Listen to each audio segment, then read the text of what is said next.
Tonight on CTV News at 11:30. Parents faced off against the education minister over the super school in Parry Sound. They came here very unprepared. They didn't know the numbers. And he's skeptical about the next steps being taken. Plus more money for mining. What we're seeing now is that we have enterprises that are moving and coming to Sudbury. We'll have more of the $1.5 million being doled out by FedNor. And new incentives for home building in Timmins. We can evaluate after this is fully implemented, and then we can see if we can do more. Council has greenlit new programs in a bid to support developments in the city. CTV News at 11:30 with Ian Campbell and Rick Wyman with weather. Well, good evening. Thanks for staying up with us. Heated may be the best way to describe things tonight following a town hall in Parry Sound between parents, the Near North District School Board, Education Minister Paul Calandra, and the board's new Director of Education. At the center of this, parents wanting answers about the new super school and school board governance. CTV's Eric Tashner has more tonight from Parry Sound.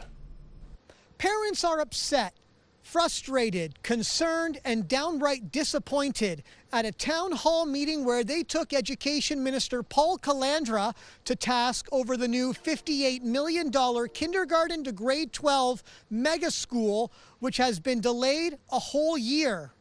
Explain that to us.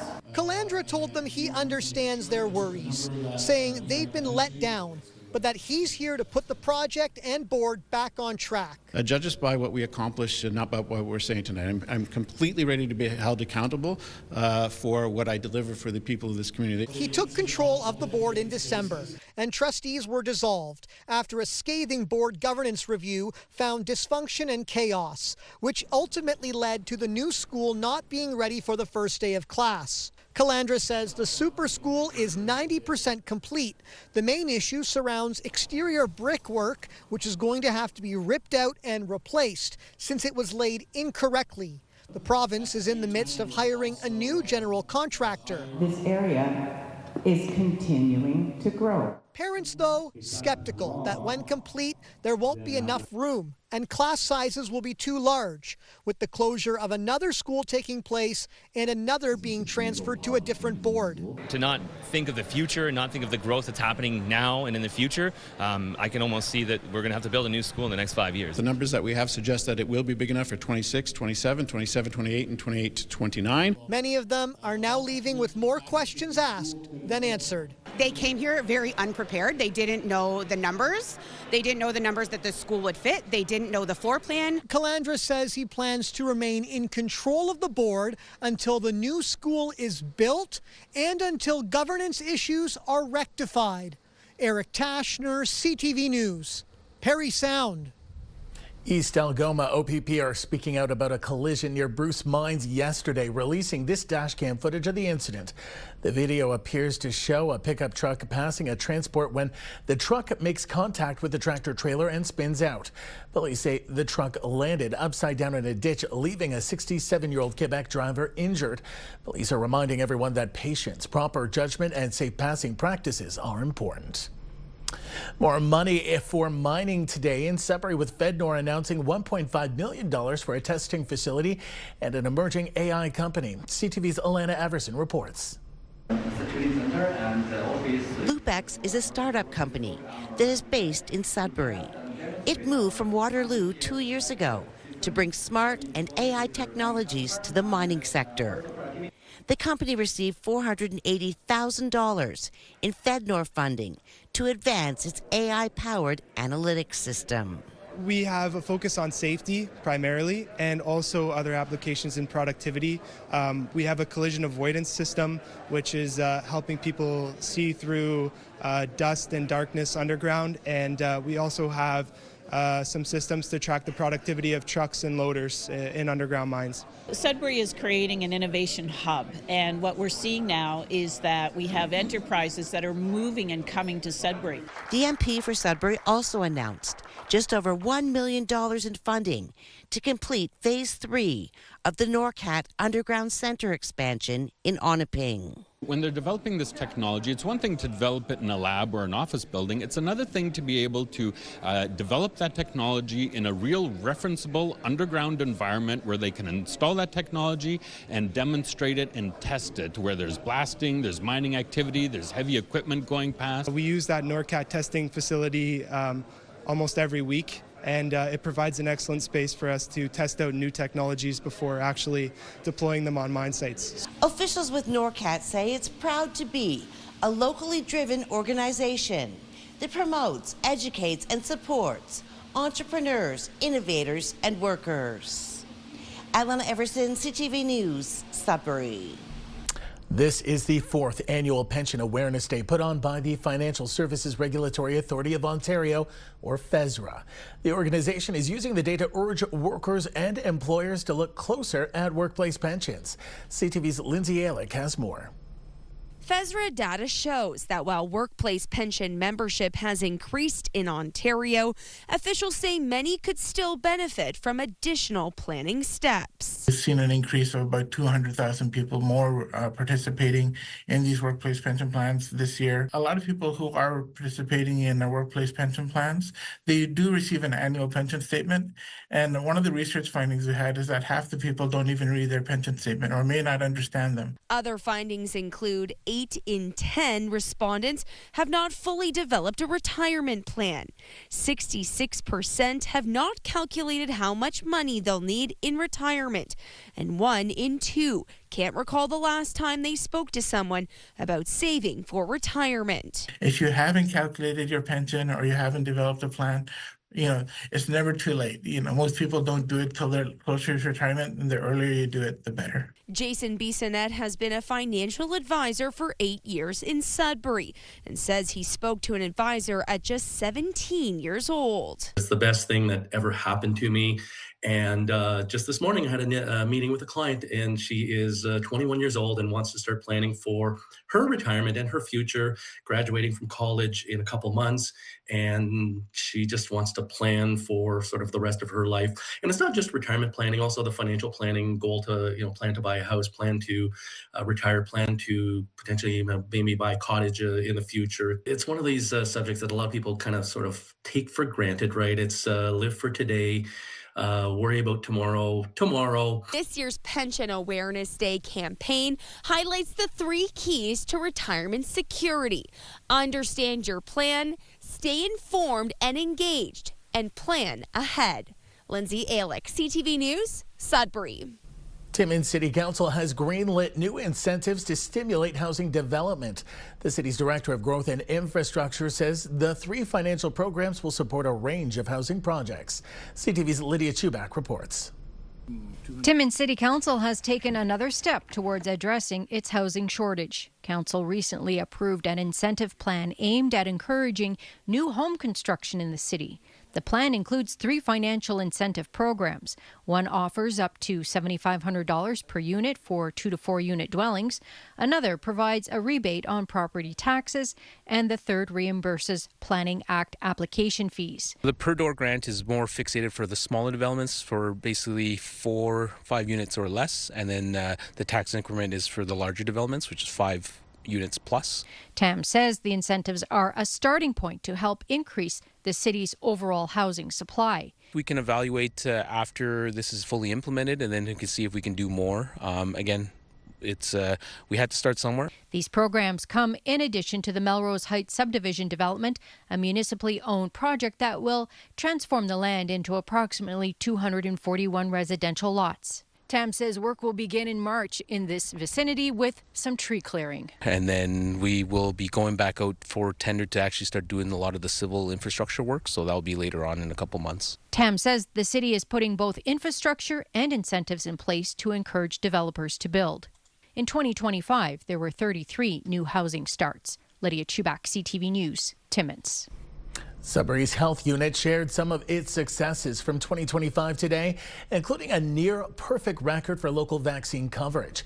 At its board meeting, Public Health Sudbury and Districts detailed its response to a measles outbreak, crediting in-person engagement and staff working extended hours. Officials say one of the biggest wins of the year was vaccine coverage, with the health unit hitting a 99% compliance rate, the highest in the region. The health unit's medical officer of health says he attributes a lot of that to work done post-pandemic. All of 2022, right after the emergency regulations were dropped, and the constant work we've done since then is, I think, the biggest factor that's helped. Secondary factors is the one-on-one interaction we have with parents and with families to help support them and find pathways for them to get vaccinated, help deal with their questions so they have the confidence to get the vaccines, as well as working with our schools and our healthcare partners to make sure they're helping us support us in that work. During the meeting, it was also announced that Dr. Hergy has permanently taken over the role as Medical Officer of Health. The City of Greater Sudbury is considering increasing its user fees for summer day camps and playground programs. CTV's Angela Gemmell reports. While summer camps provide children and youth with recreational activities, they're also affordable childcare for parents. We do survey our campers yearly, and we're definitely meeting expectations, and campers are coming back year after year, which to me speaks volumes. McIsaac says YMCA Northeastern Ontario keeps its rates affordable so all can participate. Through our various donors and sponsors, we're able to ensure that all of our programs and services are available regardless of the families who we serve's financial circumstance. It's these day camp rates from the YMCA and other local organizations that the city used to compare its user fees. A report going to City Council next week recommends user fees increase for the day camp program on Ramsey Lake called Camp Sedaka, as well as neighborhood playground programs at various sites. Last year, it cost $220 a week to send a child to Camp Sedaka compared to $260 for the YMCA and Science North. City staff also compared Sudbury's rates with other municipalities. The report recommends increasing Camp Sedaka to $325, while neighborhood playground programs would jump from $55 to $150. It's meant to improve the city's cost recovery from half to roughly 78%. McIsaac says they don't compare themselves to other providers. We focus on what we do and ensure that our quality is there. We have staff who are well trained and able to really perform high quality programs and camps that we offer. And again, by removing those barriers that families have when finances get in the way, we make sure that we're open to all. While the city doesn't have a formal user fee subsidy program, the Parks and Recreation staff work with Children's Services to promote fee subsidies and programs offered by others. The changes would add almost $200,000 in additional revenue for the city. Angela Gemmell, CTV News, Sudbury. Time now for a short break here on CTV News. Coming up, Rick will have your full weather forecast. For now, a look at the weather warnings in place tonight. That is a weather statement you're seeing in the bottom right-hand corner. Just east of Trout Creek, just south of Burkes Falls, could potentially see 10 centimeters of the white stuff. Here are the current conditions as we see them. Seeing some snow come down along Lake Superior and Wawa. Chapleau -3, Timiskaming Shores -7, -3 in Sudbury. We'll have details after the break. The weekend is almost here, and we've got some snow for tomorrow in some areas, not all, but some in northeastern Ontario. Our forecast radar. Let's take a look at the latest system moving in. It seems like we're getting snow one day, bit of a break, maybe some sun, then snow the next, continuing right through. That'll be the trend up until Monday when the high pressure system rolls in with some colder weather. Let's take a look at some of the numbers now. The 7-day forecast, Sudbury and Nickel Belt, 5 centimeters of snow tomorrow, -1 your high. Chance of flurries Saturday and Sunday, -3 the daytime highs, -9 Monday. Some cloudy conditions. Then, of course, we've got the chance of flurries, -12 as it gets colder, -3 on Wednesday, 60% chance of flurries. Then there's Sault Ste. Marie Algoma, 2 to 4 centimeters of snow tomorrow with a high of +1. Chance of flurries on Saturday, -2. More of the same on Sunday. -9 Monday with the cold front moving in as well. That's that high pressure system. Tuesday, chance of flurries. More of the same Wednesday. Your highs -8 and -3. Timmins, Cochrane, Kapuskasing, you've got some sunny skies for a couple of days, -2, -5, your daytime highs. Chance of flurries on Sunday, -5, then whoa, cooling off on Monday. Cloud conditions, -16, your low. Chance of flurries Tuesday and Wednesday, -13, and warming up to -5 by next Wednesday. How about Temiskaming Shores and Kirkland Lake? Cloud cover tomorrow, +1. Chance of flurries on Saturday and Sunday, both days -4. -12 on the cool down Monday, overcast skies. Tuesday, chance of flurries, -13. Then the warm up on Wednesday, 60% chance of flurries with a daytime high of -4. Then there's North Bay, West Nipissing. More snow tomorrow, 5 centimeters with a high of -1. Chance of flurries on Saturday, -3. More of the same on Sunday, -3. -7 Monday, some cloud cover. Tuesday, we've got the chance of flurries at -11. But take a look at the overnight temperature on Monday night. You're going from, well, -7 your daytime high to -23 overnight. The next day, -11. Then Wednesday, the chance of flurries with a high of -3. Nice transition for the next couple of days. A little bit of snow in the forecast for tomorrow. Back to you, Ian Campbell. Nothing nice about that snow. Thanks, Rick. Well, there was a special visit to Lively District Secondary School today in Greater Sudbury. It's all part of a campaign called Sled Days. CTV's Madison Merrier has more. Over 30 snowmobiles were parked in front of the school with students in grades 7 to 11 eager to get on the trails. Safety for our students comes first for us as educators. Just knowing the rules, sometimes they're not trying to break the rules, they just are not aware of some of the rules. Yesterday, students were in class learning snowmobile safety, and this morning they put their new knowledge to work. You want to start young, you know, and if you look behind us here, there's all sorts of generations of snowmobiles out here, so they're passionate about the sport, and they want to get out there, and it's important to foster that safe aspect of it when they're young, and that spreads. I learned some of the hand signals I forgot, so it was good to know them again yesterday.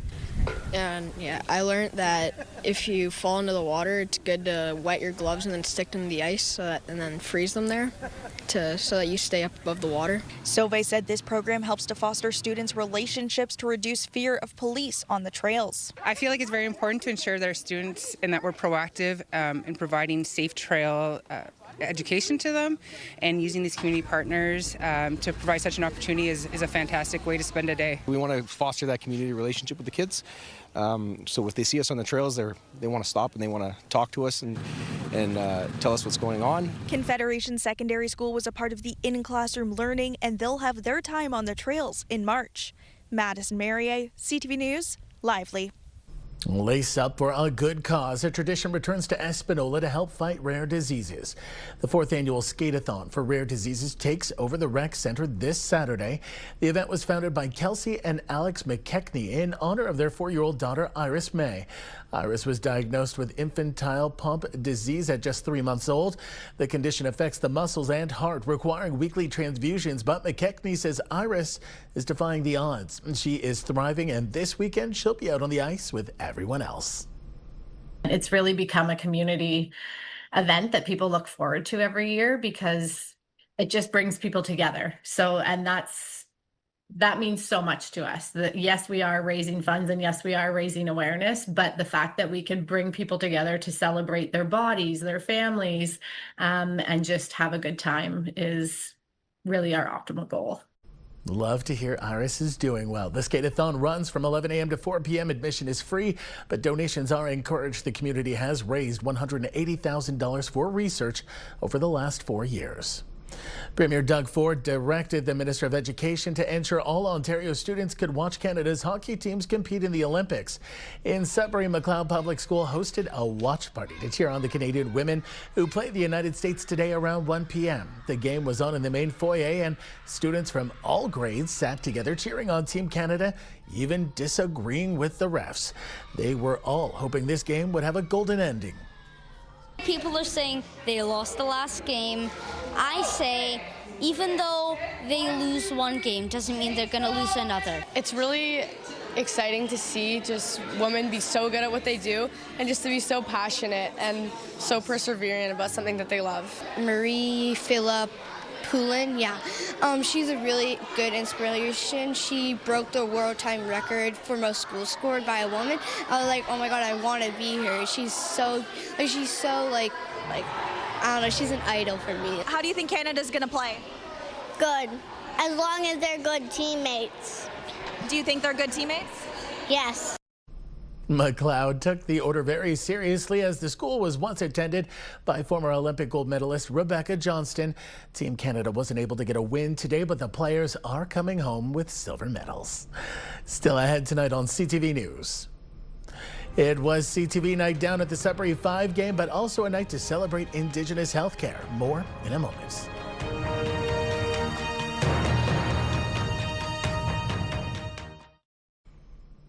Coast-to-coast girls hockey is growing. In an Olympic year, leagues see a spike in registration. In Quebec, this is part of an upward trend that has created great opportunities for young girls and some challenges for facilities. CTV's Kelly Gregg has more. In Montreal West, these girls are gearing up for practice with a little help from mom and dad. Like many 7- and 8-year-olds, they've got opinions on what they want. I was on a boys and girls team, and it's like, yeah, so I kind of just wanted to be on an all-girls team. And across the province, there are more female squads than ever. Since the last Olympics, there are 3,000 more girls in Quebec playing hockey, and the number of teams has doubled. Hockey Quebec says it's thanks in part to the PWHL, but the Winter Olympic years provide an even bigger bump in registrations. And unlike the men's side, where there are no Quebecers on the team, 2 of the most prominent players are from here.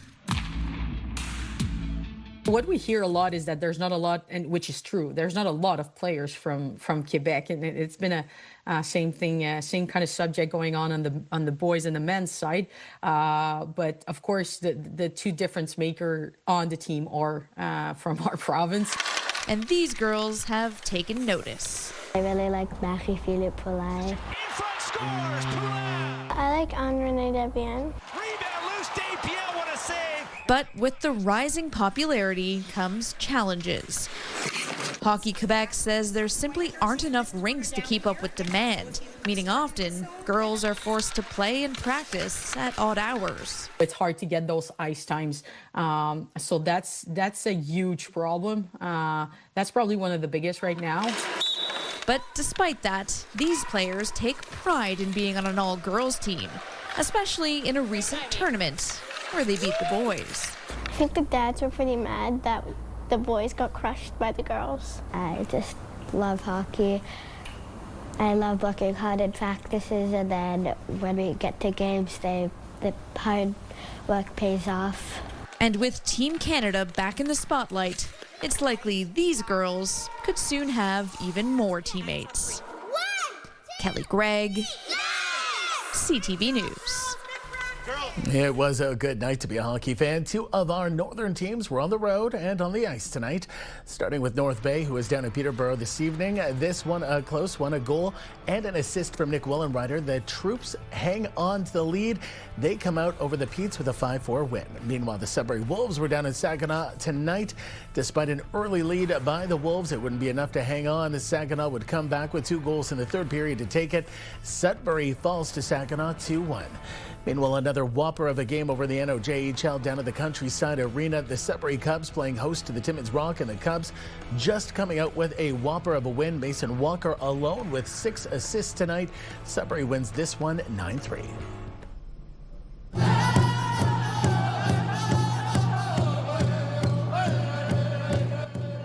Well, this was the scene down at the Sudbury Arena tonight as the Sudbury 5 celebrated Indigenous Health Center Chicago-McQuay. The 5 sporting special jerseys designed by an Indigenous artist, which are being auctioned off to support the facility.